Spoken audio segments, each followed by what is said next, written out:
রাসমেলা উত্তরবঙ্গ তথা কোচবিহারের সর্ববৃহৎ উৎসব। কোচবিহারের রাসমেলা পশ্চিমবঙ্গের একটি প্রাচীন ও বিখ্যাত মেলা। প্রায় 200 বছর ধরে এই মেলা অনুষ্ঠিত হয়ে আসছে। কোচবিহার রাজ্যের 17তম রাজা মহারাজা হরেন্দ্র নারায়ণের শাসনকাল থেকেই এই মেলার সূচনা। প্রতি বছর নভেম্বর ডিসেম্বর মাসে রাস পূর্ণিমা উপলক্ষে এই মেলা অনুষ্ঠিত হয়।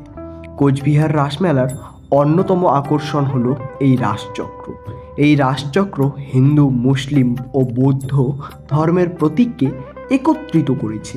এই রাসচক্র প্রতি বছর তৈরি করা হয় এবং একটি মুসলিম পরিবারের দ্বারা এই কাজটি করা হয়। এই রাসচক্র সর্বধর্ম সমন্বয়ের প্রতীক হিসেবে বিবেচিত হয়।